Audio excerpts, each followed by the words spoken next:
ہماری ویڈیوز دیکھنے کے لیے ہمارے چینل صراط جنت کو سبسکرائب کریں۔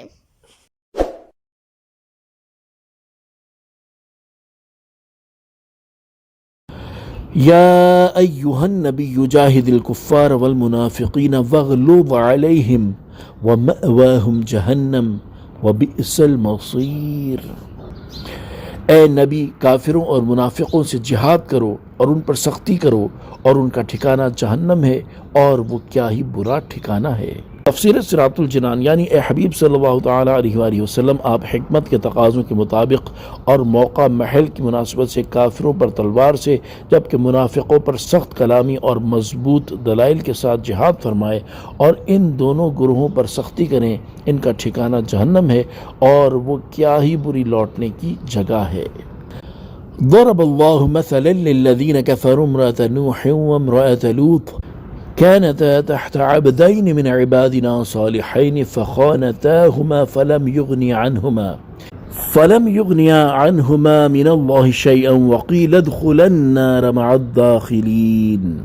اللہ نے کافروں کے لیے نوح کی بیوی اور لوط کی بیوی کو مثال بنا دیا۔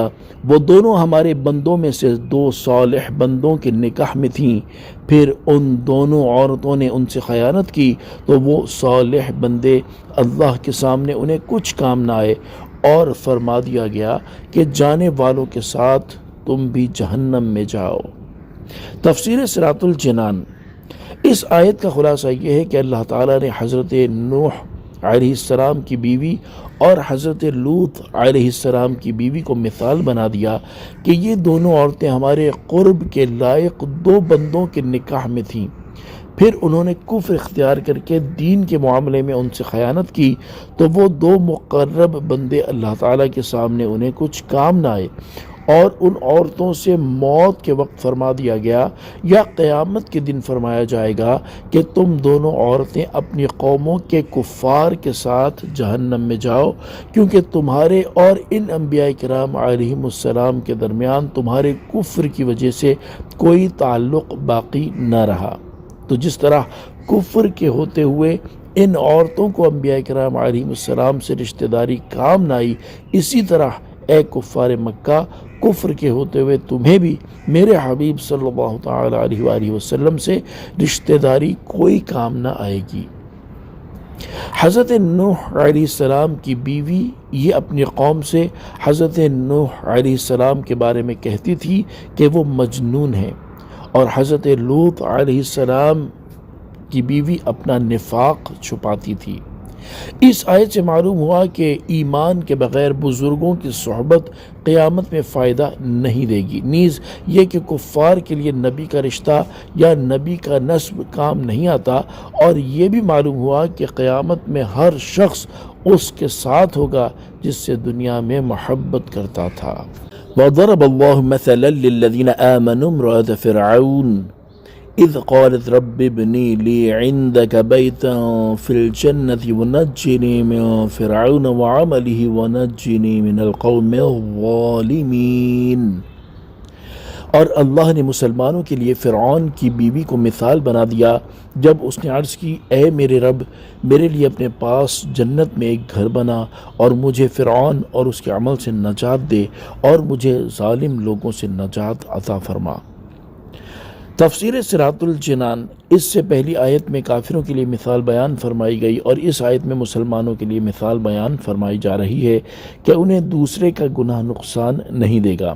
اس کا پس منظر اور خلاصہ یہ ہے کہ جب حضرت موسیٰ علیہ السلام نے جادوگروں کو مغلوب کیا تو فرعون کی بیوی آسیہ آپ پر ایمان لے آئیں، اور فرعون کو خبر ہوئی تو اس نے انہیں سخت سزا دی، اور 4 میخوں سے آپ کے ہاتھ پاؤں بندھوا دیے، سینے پر بھاری چکی رکھ دی، اور اسی حال میں انہیں سخت دھوپ میں ڈال دیا۔ جب فرعون کی سختیاں بڑھ گئیں تو حضرت آسیہ رضی اللہ تعالی عنہا نے اللہ تعالیٰ کی بارگاہ میں عرض کی، اے میرے رب، میرے لیے اپنے پاس جنت میں گھر بنا دے۔ اللہ تعالیٰ نے ان کا جنتی مکان ان پر ظاہر فرمایا، اور اس کی خوشی میں ان پر فرعون کی سختیوں کی شدت آسان ہو گئی۔ پھر عرض کی، مجھے فرعون، اس کے کفر و شرک اور ظلم سے نجات دے، اور مجھے فرعون کے دین والے ظالم لوگوں سے نجات عطا فرما۔ چنانچہ ان کی دعا یہ قبول ہوئی اور اللہ تعالیٰ نے ان کی روح قبض فرما لی۔ تو جس طرح فرعون کے کفر نے حضرت آسیہ رضی اللہ تعالی عنہا کو کوئی نقصان نہ پہنچایا اور اس کی وجہ سے آپ کو کوئی عذاب نہیں ہوا، اسی طرح مسلمانوں کو ان کے رشتہ داروں کا کفر نقصان نہیں پہنچائے گا اور ان کے کفر کی وجہ سے مسلمانوں کو عذاب نہ ہوگا۔ آیت اذ قالت رب ابنی لی عندک بیتا فی الجنہ سے حاصل ہونے والی معلومات۔ اس آیت سے 3 باتیں معلوم ہوئیں۔ نمبر 1، جنت میں وہ گھر زیادہ درجے والا ہے جس میں بندے کو اللہ تعالیٰ کا قرب زیادہ ہو۔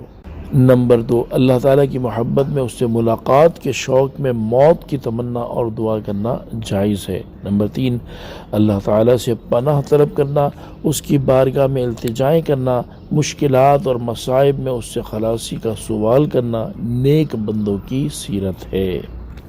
صلو علی الحبیب صلی اللہ تعالی علی محمد صلی اللہ تعالی علیہ وآلہ وسلم۔